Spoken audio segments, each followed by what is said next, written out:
Seja bem-vindo ao propósito 150 dias para crescer com os Salmos. Esse propósito nos foi revelado, direcionado pelo Espírito Santo. O livro de Salmos, ele é uma reunião de 150 escritos. Cada um desses escritos se chama Salmo. Então, o livro de Salmos, ele reúne 150 salmos. E o que é um salmo? O livro de Salmos, no original hebraico, esse livro se chama Louvores. Ele se chama Tehillim, que é T, se escreve com T-E-H-I-L-I-M, e Tehillim quer dizer justamente louvores. O livro de Salmos, ele reúne 150 textos, onde cada salmista é a pessoa que escreveu cada um dos salmos, escreveu sobre uma situação específica da sua vida, sobre uma situação particular, sobre uma situação individual que ele estava passando. Então, pessoas escreveram suas orações, escreveram os seus louvores, escreveram sobre os seus dramas e como eles resolveram esses dramas no relacionamento com Deus. E eles escreveram, então, esses textos que foram reunidos e formaram o livro dos Salmos. Quais os benefícios da leitura e da meditação nos Salmos? O livro de Salmos, por ele ter 150 textos, ele nos permite usar 150 dias para aprofundar o relacionamento com Deus.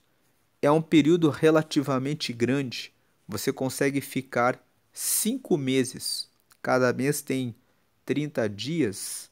Alguns têm 31, mas a média é essa. Então você consegue reunir 5 meses.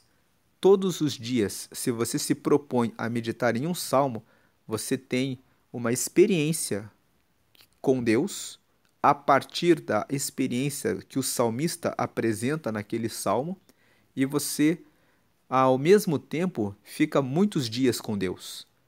Se você assumir o compromisso de todos os dias meditar em um salmo só, você tem uma leitura que te fortalece, que te enriquece, aumenta o seu relacionamento, aprofunda a sua relação com Deus, e você se mantém constante. Você lembra, hoje eu vou ler mais um salmo. Quando você vê, você ficou 150 dias, todos os dias com Deus. E se você fizer a leitura de salmos 2 vezes por ano, você já tem 300 dias. Então, é uma boa forma de você manter o relacionamento com Deus. E o livro de Salmos, ele começa com o salmo de número 1, dando conselhos de como ser bem-sucedido. Ele fala que bem-sucedido, bem-aventurado, é aquele que não anda no conselho dos ímpios, não se detém no caminho dos pecadores e nem se senta na roda dos escarnecedores, mas antes tem o seu prazer na lei do Senhor, e nela medita dia e noite para fazer o que nela está escrito, porque assim ele prosperará e será como uma árvore que é plantada junto a um ribeiro de águas, que na estação própria dá o seu fruto e cujas folhas não secam. Dar o seu fruto significa que dá os seus resultados. Que as folhas não secam significa que sempre vai ter a sua fé renovada, a sua esperança renovada, não vai cair em depressão, ansiedade, porque todos os dias está bebendo do ribeiro de águas vivas. Quem é a água viva? É Jesus. Quando você se dedica à leitura da palavra e entregar a sua vida a Ele, Ele corre dentro de você como um rio de águas vivas que traz esperança, fé, renovação diária para a sua vida. E o Salmo 1 fala que não são assim os ímpios, mas eles são como a moinha que o vento espalha. Em outras palavras, eles vão sendo levados pelo vento, porque eles não têm nenhum direcionamento. mas aquele que medita na lei do Senhor dia e noite e foge do caminho dos ímpios, não para, não se detém no caminho dos pecadores e não senta na roda dos escarnecedores para jogar conversa fora, será próspero e bem-sucedido. Ele começa com esse salmo. O livro de Salmos começa trazendo essa orientação e prossegue dando várias orientações sobre como vencer os desafios do dia a dia. O Salmo 13, por exemplo, Davi, que é o seu autor, fala que ele se sentia solitário. Ele pergunta para Deus no Salmo 13: Senhor, até quando tu te esquecerás de mim? Para sempre, até quando eu clamarei e tu não me ouvirás? Até quando o inimigo pisará no meu pescoço e prevalecerá de mim? Ele termina o Salmo 13 dizendo: Mas eu sei que o Senhor me dará a salvação e eu ainda cantarei louvores a Ele. Então, às vezes, nós nos sentimos assim, pensando que Deus nos esqueceu, pensando que estamos abandonados, pensando que Ele não nos ampara mais, mas quando lemos o Salmo 13, aprendemos que continue tendo fé, porque eu ainda cantarei louvores ao Senhor. Você cantará louvores ao Senhor e honrará a Deus, mesmo quando parecer que Ele está longe de você. Depois você pensa sobre o que falar, e o Salmo 15 fala que aquele que quer morar no céu é aquele que não difama com a sua língua, não aceita que ninguém fale mal a respeito do seu próximo para ele. Alguém que cuida das suas palavras. Esse vai morar no céu. Depois você pode passar por uma situação em que você cai em pecados e pensa assim: Deus não vai me perdoar. Mas o Salmo 51 nos mostra que Davi cometeu um adultério e um homicídio. Ele matou o marido da mulher com quem ele adulterou. Ele não matou com as próprias mãos, mas ele deu uma ordem para que o general colocasse o marido da mulher com quem ele adulterou na frente de uma guerra e recuasse o restante dos soldados para que ele ficasse sozinho e morresse. E assim ele cometeu um pecado terrível, mas no Salmo 51 ele se arrepende e ele pede para Deus que não o lance fora da presença dele, mas que crie nele um espírito reto. Então o Salmo 51 nos ensina: quando pecamos, devemos nos arrepender. Se nos arrependemos, Deus nos perdoa e nos restaura na sua comunhão. No Salmo 51 também nós aprendemos como pedir a Deus para ter um coração reto. Davi pede perdão depois de arrependido e ele diz: Cria em mim, ó Deus, um coração puro. Renova em mim o espírito reto, não me retire o Espírito Santo. Então ele pede para Deus criar nele um espírito reto. Eu posso fazer essa oração com base na instrução, no conhecimento do Salmo 51 e você também pode realizar essa oração. O livro de Salmos, ele é um livro que pode ser usado como ensino para a nossa oração. Se eu estou sendo perseguido, se eu estou com falta de saúde, por exemplo, eu posso tomar posse do Salmo 23 e orar assim: O Senhor é o meu pastor, nada me faltará. Não me faltará saúde, não me faltará finanças, não me faltará a paciência necessária para lidar com essa situação.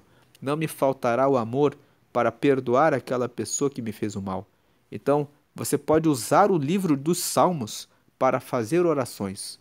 Muitas vezes nós não sabemos como orar, mas nós lendo os Salmos aprendemos. Posso orar assim.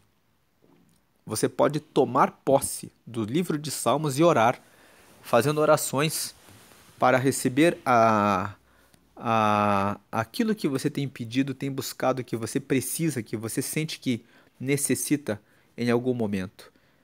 O Salmo 73, por exemplo, mostra que Asaf era o líder de louvor no templo, na época do rei Davi. E ele escreveu o Salmo 73, admitindo que os pés dele quase resvalaram quando ele ficou carregado de inveja, olhando para os ímpios. Ele fala no Salmo 73, Eu olhei para os ímpios e vi que tudo na vida deles vai bem, que eles se vestem do orgulho como um colar, e que eles nem falam a respeito do nome de Deus. Mas eu entrei no santuário e aí eu lembrei, entendi, que eles morrem e depois passam dessa vida. Mas aqueles que estão com Deus, estarão com Deus para sempre na eternidade. Ele entendeu isso depois que ele refletiu sobre a inveja que ele sentia dos ímpios e quando ele entrou no santuário. Então, o livro de Salmos, ele é um livro que nos traz muitos ensinamentos. Como eu devo contar os meus dias na terra? O Salmo 90 fala a respeito disso. Moisés escreveu o Salmo 90 dizendo assim: a nossa vida na terra é de 70 anos, e alguns, quando pela sua robustez chegam aos 80, têm grande parte dos anos como enfado e cansaço. Então a nossa vida é como um vapor, ela logo se esvai. Por isso, ele faz um pedido nesse Salmo 90. No versículo 12, ele fala assim: ensina-me a contar os meus dias de tal maneira que eu alcance um coração sábio. Então, ele pede para Deus ensiná-lo a contar dia após dia, de maneira a receber sabedoria no coração, para tomar decisões inteligentes, corretas, para sofrer pouco. Porque quando tomamos decisões assertivas, decisões corretas, nós temos uma vida de paz e de tranquilidade. Então, o Salmo 90, por exemplo, traz uma reflexão a respeito de como nós estamos vivendo a nossa vida. Se pensarmos no Salmo 73 junto com o Salmo 90, vamos concluir que a nossa vida é muito curta para ficarmos carregados de inveja com relação a outras pessoas. Devemos pedir a Deus para contar os nossos dias de maneira sábia, para produzir o que é útil para nós e também para outras pessoas. É muito melhor do que gastar os nossos dias rolando telas, vendo rede social de outras pessoas para ficar cheios de inveja daquilo que os outros estão fazendo. E nós ficamos com inveja daqueles que estão indo melhor do que nós, mas nunca paramos para agradecer a Deus quando nos deparamos com aqueles que estão em situação mais desfavorecida. E então se destaca quantos benefícios nós temos recebido de Deus. Temos língua para reclamar daqueles que estão melhores do que nós, mas não temos para agradecer quando vemos aqueles que têm muito menos do que temos recebido de Deus. Então, todos esses assuntos são comentados em cada um dos salmos. Cada salmo é uma porta de oportunidade, é uma chance de aprofundar o relacionamento com Deus, de entender a nossa natureza humana e o quanto dependemos de Deus para termos salvação. Vamos agora ler o Salmo 68. Na tela você está vendo Salmos, capítulo 68. Salmos é o nome do livro e você só fala Salmos no plural quando você se refere ao livro dos Salmos, que é uma coletânea, uma reunião de 150 salmos. E quando você quer falar sobre um salmo só, fala no singular, salmo. E o livro de Salmos não tem capítulo. Você está vendo na tela capítulo 68, porque essa é uma Bíblia digital que tem o objetivo de facilitar a leitura da palavra. Mas o livro de Salmos não tem capítulo porque o Salmo 68 ele não depende do 67 e do 69. Ele é um salmo independente. Ele não tem relação com o anterior e o posterior. A ordem, inclusive, dos salmos não é cronológica. O Salmo 3, 4, 5 foram escritos por Davi. E o Salmo 90 foi escrito por Moisés. Está lá perto do final do livro de Salmos. Está na posição 90. Mas Moisés viveu muitos anos antes de Davi. Então você percebe que o livro de Salmos ele não está em ordem cronológica.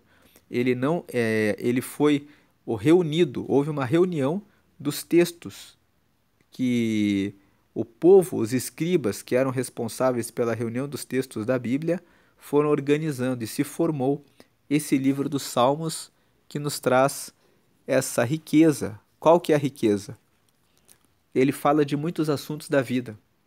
Quem lê e medita em Salmos vai lidar com angústia, depressão, prosperidade, castigo de Deus, inveja, cobiça, desejo de vingança. Todos esses assuntos são tratados quando meditamos em Salmos. Então, vamos hoje tratar a respeito do Salmo 68. Você deve dizer: Salmo 68. Não Salmo capítulo 68, porque Salmos não tem capítulo. Então é Salmo 68 ou Salmo de número 68, que é a posição desse salmo aqui. Ele está na posição de número 68 dentro dessa reunião de salmos. O livro de Salmo, o Salmo 68, ele nos diz assim: Levante-se Deus e sejam dissipados os seus inimigos. Fugirão de diante dele os que o aborrecem. 2. Como se impele a fumaça, assim tu os impeles. Como a cera se derrete diante do fogo, assim pereçam os ímpios diante de Deus. 3.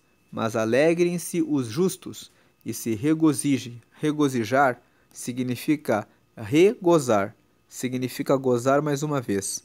Então, o versículo 3 está dizendo: Mas alegrem-se os justos e se regozijem, ou seja, gozem mais uma vez na presença de Deus e folguem de alegria. Folgar significa ter liberdade. Tenham liberdade de terem alegria em Deus. Nessa primeira parte, nós vemos que o salmista fala sobre Deus dissipar os nossos inimigos. Os nossos inimigos não prevalecem quando nós estamos agindo na justiça. Deus os impele como se fosse uma fumaça, para que eles sejam derretidos como a cera é derretida no fogo. Ele está dizendo no versículo 2 que Deus dá o devido pagamento para aqueles que são ímpios, para os que são injustos, para os que desonram a Deus. Ele dissipa os seus inimigos, os inimigos de Deus, aqueles que o aborrecem, aqueles que não querem saber a respeito de Deus. Mas, o versículo 3, alegrem-se os justos. Justos é aquele que se ajusta à palavra. Então, aquele que segue a palavra. Pense numa roupa justa, a roupa que está colada no corpo. Justo é aquele que está colado em praticar a palavra. Alegrem-se os justos, os que observam a palavra para a praticar, e se regozijem na presença de Deus. Tenham mais alegria na presença de Deus e folguem de alegria. Por quê? Porque o justo, ele fazendo a vontade de Deus, ele recebe o bem de Deus. Então, por isso o versículo 3 fala: alegrem-se os justos e regozem, regozijem, tenham novamente gozo na presença de Deus e folguem, tenham liberdade de alegria. A segunda parte desse salmo fala o seguinte: cantai a Deus, cantai louvores ao seu nome. Ao seu nome quer dizer ao nome dele. Louvai aquele que vai sobre os céus, pois o seu nome é Jeová. Exultai diante dele. 5. Pai de órfãos e juiz de viúvas é Deus no seu lugar santo. 6. Deus faz que o solitário viva em família, liberta aqueles que estão presos em grilhões, mas os rebeldes habitam em terra seca. Então, nessa segunda parte, a primeira parte, Deus ele derrete aqueles que são inimigos dele, mas os justos podem se alegrar e regozijar e folgar de alegria, porque os que se alinham à palavra dele, que ficam justos com a palavra, são honrados e abençoados. Essa é a primeira parte. A segunda parte, cantem a Deus. Por quê? Porque o nome dele é Jeová, ele é todo-poderoso.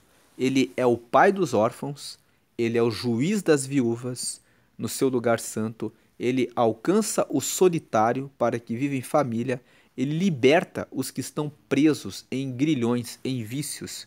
Então, essa segunda parte nos mostra que Deus, ele cuida daqueles que estão vulneráveis.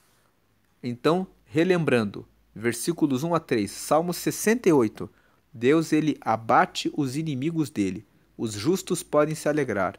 2, ele cuida de todos os vulneráveis,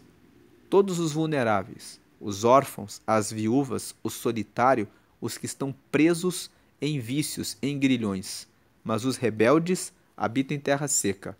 Em outras palavras, os que não honram a Deus vão ficar em um lugar sem a providência dele. Terra seca é um lugar onde Deus não entra com a sua providência, mas os que seguem a ele recebem a provisão dele. aquilo que necessitam, ele cuida dos vulneráveis. A terceira parte. 7. Ó Deus, quando saías adiante do teu povo, quando caminhavas pelo deserto, Selá. Selá significa pausa. Então aqui existe uma pausa. Vamos lembrar que o livro de Salmos, ele é um livro que traz louvores. Então muitos desses salmos são cantados. Quando você tem essa anotação, Selá, significa que aqui havia uma parada na música. E a parada serve para o aspecto musical e também para o aspecto de reflexão. O versículo 7 até o versículo 10, o salmista vai lembrar que Deus já no passado cuidou do povo de Israel. Então ele fala aqui no versículo 7, ó Deus, quando saías adiante do teu povo, quando caminhavas pelo deserto. Aí dá uma parada. Como que essa parada é como uma recordação. Ah, como era bom quando nós lembramos do passado, quando nós recordamos que o Senhor ia à frente do teu povo. É por isso que está esse selá aqui. É como uma forma de lembra como Deus saía na frente do povo. Então, ó Deus, quando saías adiante do teu povo, quando caminhavas pelo deserto. Daí aqui esse selá pode ser assim como suspiro. Versículo 8. Então a terra abalava-se e os céus destilavam perante a face de Deus. O próprio Sinai tremeu na presença de Deus, do Deus de Israel. Vamos lembrar que o salmista está recordando que antes do povo de Israel chegar na terra prometida, eles passaram 40 anos no deserto.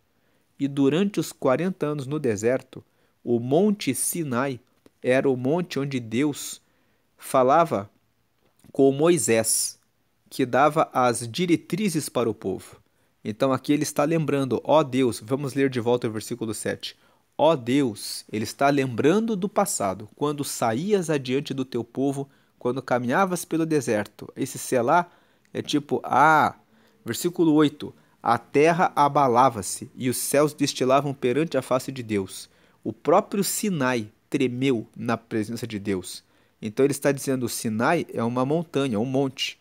Ele está dizendo, até o monte tremeu diante da presença de Deus, do Deus de Israel. Está dizendo como nosso Deus é grande. Versículo 9. Tu, ó Deus, mandaste a chuva em abundância e confortaste a tua herança quando estava cansada. A tua herança, ele está se referindo ao povo de Israel. Então ele está dizendo assim, eles são os herdeiros de Deus. Ele está dizendo assim, tu, ó Deus, mandaste a chuva em abundância e confortaste o teu povo, confortaste a tua herança, confortaste o povo de Israel quando o povo de Israel estava cansado, quando estava cansado. Versículo 10. Nela habitava o teu rebanho. Nela está se referindo à chuva em abundância. Então veja, tu, ó Deus, versículo 9, mandaste a chuva em abundância e confortaste a tua herança quando estava cansada. Nela, ou seja, na chuva em abundância, habitava o teu rebanho. Ou seja, na chuva em abundância, o teu povo recebeu, o teu rebanho são as ovelhas. Ele se coloca agora como as ovelhas de Deus, Deus como seu pastor. Na chuva em abundância habitava o teu rebanho. Ele está dizendo, o Senhor nos colocou em abundância. E tu, ó Deus, proveste o pobre da tua bondade. Ele está dizendo, Deus também alcançou o pobre. Então aqui do versículo 7 até o 10, ele está dizendo, o Senhor esteve conosco lá no passado. O Senhor fez a terra se abalar. O Senhor fez a chuva descer com abundância sobre nós quando nós estávamos lá no deserto, passando por situações difíceis e até o Monte Sinai, que era usado para falar com Moisés, tremeu diante da tua presença. O Senhor é terrível. O Senhor é o nosso Deus. É isso que essa terceira parte nos fala. Agora vem a quarta parte. No versículo 11 diz assim, o Senhor deu a palavra. Grande era o exército dos que anunciavam as boas novas. 12 reis de exércitos fugiram à pressa, e aquela que ficava em casa repartia os despojos. 13. Ainda que vos deiteis entre redis, sereis como as asas de uma pomba, cobertas de prata, com as suas penas de ouro amarelo. 14. Quando o Onipotente ali espalhou os reis, foi como quando cai a neve em Zalmon. Então, aqui nessa quarta parte, ele está dizendo o seguinte para nós: o Senhor deu a palavra. A palavra significa que ele deu a ordem. Quando o Senhor dá uma palavra, a palavra dele prevalece, porque ele é Rei dos reis, ele criou os céus e a terra, ele é Senhor dos senhores, ele tem poder quando ele dá uma palavra. Então ele está dizendo aqui, quando o Senhor dá uma palavra, está feito. Você vai vencer, você vai triunfar. Então aqui no versículo 11 ele está dizendo, o Senhor deu a palavra, significa o Senhor deu a ordem para abençoar. Ele deu a ordem para derramar as bênçãos dele sobre o seu povo. Grande era o exército dos que anunciavam as boas novas. Ele está dizendo, o Senhor deu a sua palavra, ele deu a ordem da bênção sobre o seu povo e muitas pessoas foram chamadas, muitas pessoas foram designadas. Grande era o exército. Ele chamou muitas pessoas para servirem como soldados, como comandantes, como generais, como majores, para realizarem essa divulgação da sua palavra. Ele deu a palavra e ele chamou muitas pessoas, seja como soldado, como general, como um major, como um comandante. Ele chamou pessoas para realizarem o trabalho de divulgar essa palavra. Grande era o exército dos que anunciavam as boas novas. Versículo 12. Reis de exércitos fugiram à pressa. Ele está dizendo, quando Deus deu a palavra de dar a bênção para o seu povo, os outros exércitos dos outros povos correram, eles fugiram depressa. Por que eles fugiram depressa? Porque quando Deus dá uma palavra, quando ele levanta o seu exército para dar a boa nova, os outros inimigos são derrotados. Eles fogem, eles correm. Então essa palavra está dizendo que Deus está dando uma ordem a seu respeito. Ele está dizendo que você vai ser abençoado. E aqueles que são reis de exércitos inimigos vão sair fugidos de diante de você. E aquela, o versículo 12 ainda, a parte final, e aquela que ficava em casa repartia os despojos. Ele está dizendo, é tão garantida a vitória de Deus que quando Deus levantar o seu exército, os reis dos exércitos inimigos vão sair correndo e até quem não foi para a guerra, que ficou em casa, vai ficar em casa repartindo os despojos. O que são despojos?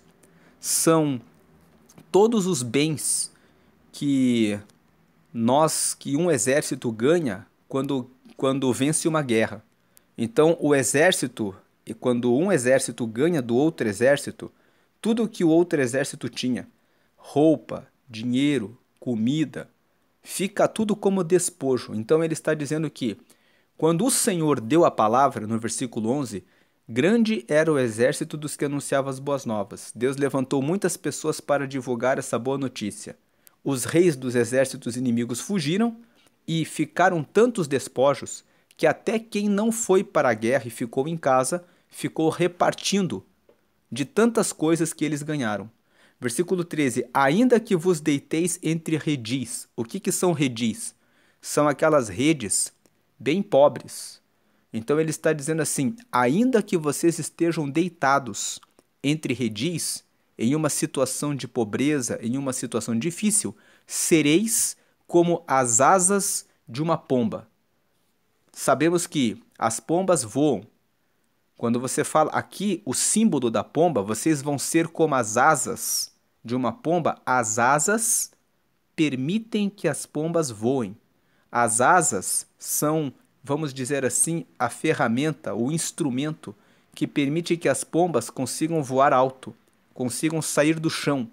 Ele está dizendo, ainda que vos deiteis entre redis, ainda que vocês estejam em uma situação difícil, vocês vão ser como as asas de uma pomba. Vocês vão sair do chão, vocês vão conseguir voar. E não vão ser asas de uma pomba só, serão asas de uma pomba cobertas de prata. Cobertas de prata fala que haverá glória, com as suas penas de ouro amarelo. Penas de ouro amarelo é uma forma de dizer: vocês vão ter glória, vocês vão ter beleza e vocês vão ser honrados. Versículo 14: quando o Onipotente ali espalhou os reis, foi como quando cai a neve em Zalmon. Então, ele está dizendo, quando Deus, o Onipotente, espalhou os reis inimigos, eles saíram correndo para tudo quanto é canto. Foi como quando cai a neve em Zalmon. Em Zalmon, quando cai a neve, é algo que não se espera que caia a neve em Zalmon. Então ele está dizendo assim, quando cai a neve em Zalmon, é algo inesperado. Quando Deus der a sua palavra, grande será o seu exército. Ele chamará muitos para dizerem que ele já deu a ordem. Então os inimigos vão sair correndo. Até quem ficar em casa vai ter despojos. E ainda que estejam entre redis, no meio da pobreza, vocês vão ser como as asas de uma pomba, cobertas de prata com as suas penas de ouro amarelo. Quando o Onipotente ali espalhou os reis, foi como cai a neve em Zalmon. Agora vem a outra parte aqui, do versículo 15 até o versículo 18. Essa é a, vamos ver aqui, primeira parte 1 ao 3, segunda do 4 ao 6, terceira do 7 ao 10, a quarta do 11 ao 14, agora a quinta parte. O monte de Deus é como o monte de Bazã, um monte elevado como o monte de Bazã. O monte de Bazã era um monte que ficava em um lugar muito alto. Então o versículo 15 está dizendo assim, o monte de Deus, o lugar em que Deus está, é como o monte de Bazã, um monte elevado como o monte de Bazã. Está dizendo, o nosso Deus, ele é muito alto, ele é muito elevado, ele está nas alturas. 16. Por que saltais, ó montes elevados? Este é o monte que Deus desejou para a sua habitação, e o Senhor habitará nele eternamente. Então ele está fazendo uma pergunta, por que saltais, ó montes elevados? É como se ele estivesse perguntando assim, por que os outros povos que se julgam grandes estão saltando? Porque o monte mais alto, este é o monte que Deus desejou para a sua habitação. E o Senhor habitará nele eternamente. Deus é que habita no monte mais alto, no mais elevado. E o Senhor habitará nele eternamente. É ele que vai sempre, eternamente, ficar no lugar mais alto. Versículo 17. Os carros de Deus são 20 milhares, milhares de milhares. O Senhor está entre eles, como em Sinai, no lugar santo. Ele está dizendo, não adianta os outros povos quererem se opor a Deus. Deus, ele mora no monte de Bazã, no monte mais alto. E ele sempre vai morar no monte mais alto, eternamente. Não adianta querer se opor a Deus, porque os carros de Deus são 20 milhares, milhares de milhares, quer dizer, Deus é o dono da guerra. Ele vence. O Senhor está entre os carros, entre eles, como em Sinai, no lugar santo. Ele está lembrando que lá na época em que o povo de Israel estava no deserto, Deus falava com Moisés, que era o líder do povo, no Monte Sinai. E o texto de Êxodo, se você voltar lá em Êxodo, a Bíblia conta que quando Moisés ia falar com Deus no Monte Sinai, o Monte Sinai ficava em fogo, e mostrando que era um lugar santo. Santo quer dizer separado, separado para Deus.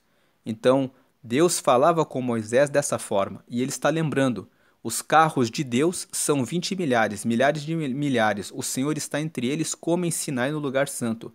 Ele está dizendo, o Senhor está no meio dos seus carros de guerra. Ele vence todas as batalhas. E aí no versículo 18, Tu subiste ao alto, levaste cativo o cativeiro. Deus sobe ao alto, ele leva cativo o cativeiro.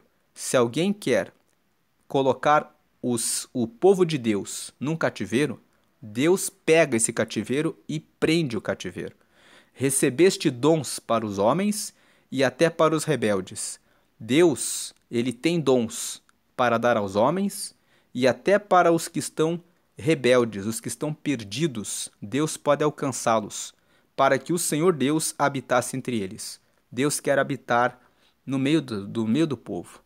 Essa é a quinta parte. Agora a sexta parte, versículo 19 até o 23. Bendito seja o Senhor que de dia em dia nos cumula de benefícios, o Deus que é a nossa salvação. Selá. Esse selá é uma palavra que significa pausa. Pausa, nós vamos lembrar que o livro de Salmos, ele é um livro de louvores. Então, cada salmo, ele é cantado entre o povo de Israel. Então, quando eles cantam esse Salmo 68, tem uma pausa aqui. A pausa serve para dois propósitos. A pausa é musical e a pausa serve para refletir naquilo que nós estamos cantando, naquilo que nós estamos meditando. Então, quando o 19 fala assim: Bendito seja o Senhor, que de dia em dia nos cumula de benefícios, o Deus que é a nossa salvação. É como se ele nos chamasse a atenção para refletir. O Senhor é bendito, ele é bondoso. Todos os dias, de dia em dia, ele nos acumula de benefícios. Ele derrama sobre nós muitos bens. Então, o Deus, ele é o Deus que é a nossa salvação. É uma forma de lembrar. Pare, pense, quem é Deus? Ele é o Senhor. Ele tem derramado todos os dias bênçãos, muitos benefícios sobre nós. Vamos agradecer. Vamos agradecer porque ele é o Deus que é a nossa salvação. Então, a sexta parte aqui começa com: agradeça ao Senhor e reconheça a sua bondade. Versículo 20, por quê? Porque o nosso Deus é o Deus da salvação. E a Jeová, o Senhor, pertencem às saídas para escapar da morte. Ele tem todo o poder, ele nos cumula de bênçãos, ele é o que nos salva e ele tem as saídas. Você tem certeza quando está com Deus que você vai escapar da morte. Versículo 21, mas Deus ferirá gravemente a cabeça de seus inimigos e o crânio cabeludo do que anda em suas culpas. Então ele está dizendo que Deus vai ferir a cabeça dos inimigos. Quando ele fala aqui o crânio cabeludo do que anda em suas culpas, crânio cabeludo, ele está dizendo: a pessoa pode ter muita inteligência. Crânio cabeludo, a pessoa pode ser muito sábia. A pessoa pode ter muitos cabelos, representa, ela pode ser muito honrada, pode ser muito bela, mas não importa. Ainda que a pessoa tenha sabedoria, inteligência, conselho, entendimento, estratégia, o Senhor ferirá a cabeça dos seus inimigos e o crânio cabeludo do que anda em suas culpas. Se a pessoa anda em desonra a Deus, fazendo aquilo que não agrada a Deus, não importa, ela será ferida pelo Senhor. Versículo 22, disse o Senhor: eu os farei voltar de Bazã. Farei voltar o meu povo das profundezas do mar. 23, para que o teu pé mergulhe no sangue de teus inimigos e nele mergulhe até a língua dos teus cães. O versículo 22 e 23 está dizendo assim, é como se o 19 até o 23 fosse uma parte que diz assim, o 19 começa, bendito o Senhor, de dia em dia ele nos cumula de benefícios, ele é a nossa salvação. Aí o 20 e o 21, o 20, ele é o nosso Deus, da nossa salvação, e ele tem as saídas para escapar da morte. O 21, ele vai ferir gravemente a cabeça dos inimigos e o crânio cabeludo do que anda em suas culpas. E 22 e 23, o Senhor vai fazer o seu povo voltar de Bazã. Voltar de Bazã, como nós vimos, o monte de Bazã é um monte que fica bem alto. Ele está dizendo, disse o Senhor, eu os farei voltar de Bazã. Deus está dizendo, ainda que o povo esteja escravo, eu vou fazê-los voltar lá para cima. Eu vou honrar o meu povo. Eu vou colocá-los no lugar elevado. Eu farei voltar o meu povo das profundezas do mar. Ainda que o povo esteja na situação terrível, Deus vai colocar novamente no topo, para que o teu pé mergulhe no sangue de teus inimigos. Vai fazer com que o pé do seu povo mergulhe no sangue dos inimigos, significa que vai feri-los, e nele mergulhe até a língua dos teus cães, até os cachorros do povo de Deus vão lamber o sangue dos seus inimigos. Então aqui do versículo 19 ao 23, ele repete a ideia. Deus é que prevalece. Deus é que abençoa o seu povo. Aqui na quarta parte, nós já tínhamos visto isso, do versículo 15 até o 18, que Deus ele é elevado. Os carros dele são muitos, e ele sobe no alto e leva cativo o cativeiro. Aqui, no 19 até o 23, bendigam ao Senhor porque ele cumula o povo de seu benefício. Ele é o Deus da salvação, ele dá as saídas contra a morte, e ele ferirá os inimigos e fará o seu povo voltar e o colocará em exaltação. Agora, a sétima parte aqui. Sétima parte, versículo 24. Ó Deus, eles têm visto os teus caminhos, os caminhos do meu Deus, meu rei no santuário. 25. Os cantores iam adiante, os tocadores de instrumentos atrás. Eles, as donzelas tocando adufes. Entre eles, as donzelas tocando adufes. 26. Celebrai a Deus nas congregações, ao Senhor desde a fonte de Israel. 27. Ali está o pequeno Benjamim, que domina sobre eles, os príncipes de Judá com o seu ajuntamento, os príncipes de Zebulon e os príncipes de Naftali. Ele está dizendo aqui como que o povo deve ir para a guerra. O povo deve louvar a Deus. Ele fala assim, ó Deus, eles têm visto os teus caminhos. Eles falam a respeito dos inimigos. Os inimigos têm reparado que o povo de Israel segue os caminhos de Deus. E os caminhos do meu Deus, meu rei no seu santuário. Aí, no versículo 25, fala, os inimigos viam como que o povo de Israel ia para as guerras. Quando você lê o livro de Reis, quando você lê o livro de Crônicas, você vê no capítulo 20, 2 Crônicas, capítulo 20, que o rei Josafá teve que enfrentar 3 exércitos inimigos. E a Bíblia conta que ele perguntou para Deus como venceria 3 exércitos, sendo que o povo de Judá era um povo pequeno. E Deus disse para que eles adorassem a ele. E quando você lê 2 Crônicas capítulo 20, a Bíblia conta que o rei Josafá mandou que fossem na frente os tocadores de instrumentos. Depois ele colocou os cantores, os tocadores de instrumentos, e as pessoas iam louvando a Deus na frente da batalha. E Deus deu a vitória para o povo de Judá. Então ele está fazendo referência a isso, que, ó Deus, versículo 24 ali, ó Deus, eles têm visto os teus caminhos, os caminhos do meu Deus, meu rei no santuário.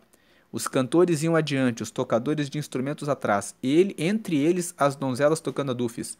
Celebrai a Deus nas congregações, ao Senhor desde a fonte de Israel. Significa, louvem a Deus em primeiro lugar. Honrem a Ele com tudo que vocês têm, do melhor louvor. E Deus vai à frente do seu povo e dará vitória abatendo os seus inimigos. Essas partes anteriores aqui, a quinta parte que fala que Deus é elevado, a quinta e a sexta parte que fala que Deus ferirá gravemente o seu povo, vem aqui na sétima parte dizendo que isso acontece porque o povo louva a Deus. Aí no versículo 27, quando fala assim, ali está o pequeno Benjamim, que domina sobre eles, os príncipes de Judá com seu ajuntamento, os príncipes de Zebulon e os príncipes de Naftali, nós sabemos que o povo de Israel é formado por 12 tribos, que são os 12 filhos de Jacó. Benjamim, Judá, Zebulon e Naftali são 4 tribos. Então o versículo 27 está dizendo que Deus está no meio das tribos de Israel. O pequeno Benjamim é porque Benjamim era o filho mais novo de Jacó. Então ele era o menor dentre os 12 irmãos. Então ele está dizendo, ali está o pequeno Benjamim, que domina sobre eles. Ele está dizendo, até a tribo menor de Israel está no governo, liderando, comandando no meio dessa guerra. Os príncipes de Judá estão com o seu ajuntamento, ou seja, os príncipes de Judá estão reunidos. Os príncipes de Zebulon e os príncipes de Naftali. Significa, o povo está unido e sendo liderado pelo menor. Mas mesmo sendo liderados pelo mais pequeno, o fato de Deus estar na frente deles dá a vitória para o povo. Aí vem a oitava parte. O teu Deus, versículo 28. O teu Deus ordenou a tua força. Ordenar significa colocar em ordem. O teu Deus colocou em ordem a tua força. Confirma, ó Deus, o que já realizaste por nós. Veja, o salmista está dizendo confirma. Só confirma a vitória, porque o Senhor já realizou, o Senhor já determinou isso para nós. 29.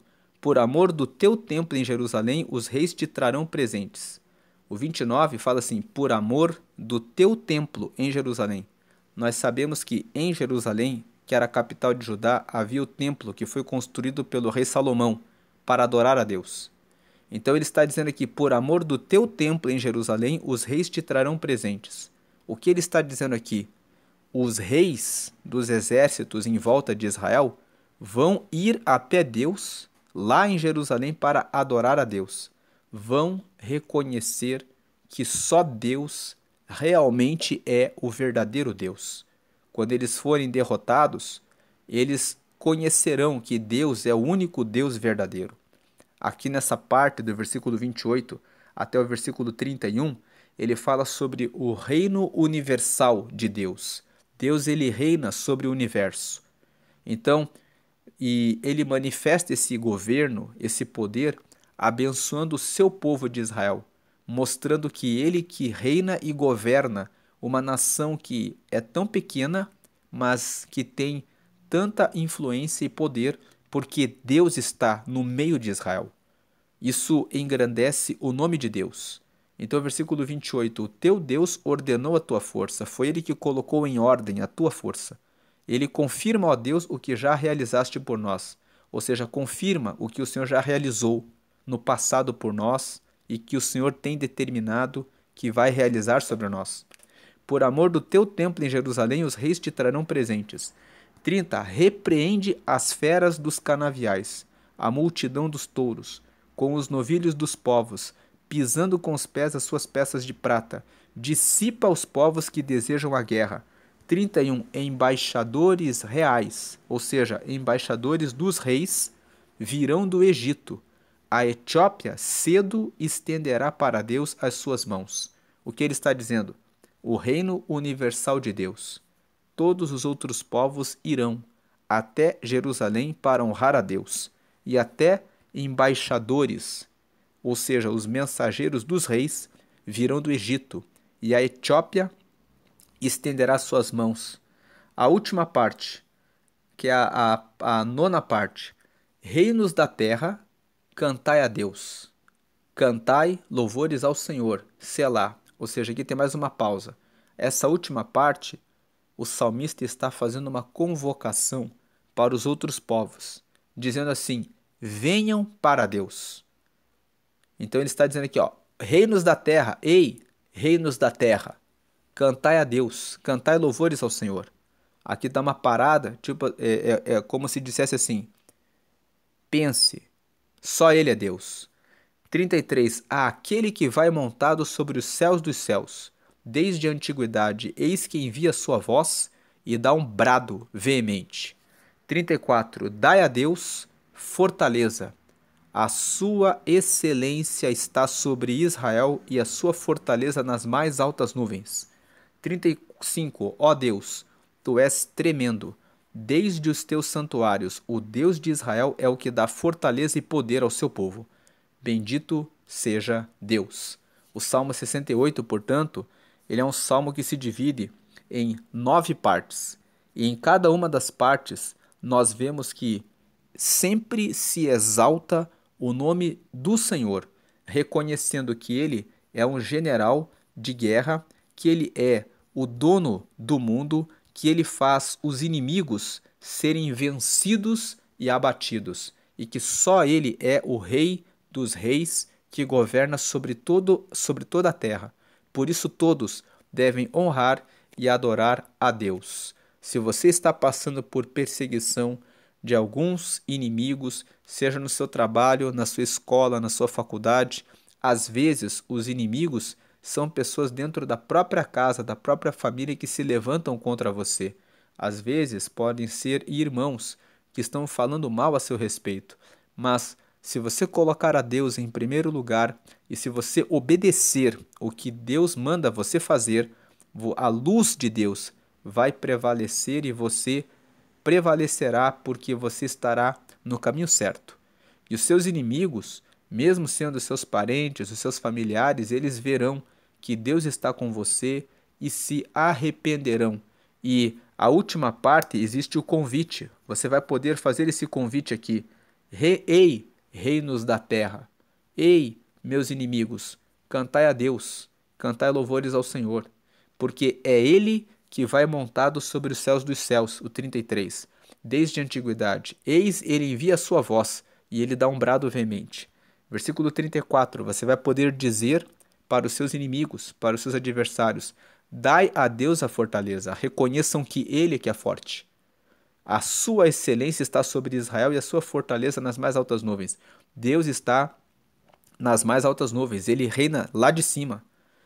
Ó Deus, e aí você vai poder dizer esse versículo 35, ó Deus, tu és tremendo, desde os teus santuários, o Deus de Israel é o que dá fortaleza e poder ao seu povo, bendito seja Deus. Você vai poder dizer isso, você vai poder dizer, ó Deus, tu és tremendo, bendito seja o Senhor, porque é o Senhor que dá fortaleza e poder ao seu povo. Você vai reconhecer que veio de Deus a sua força, que veio de Deus a sua salvação, que veio dele a sua vitória. Deus abençoe a sua vida, hoje e sempre grandemente. Amém e amém.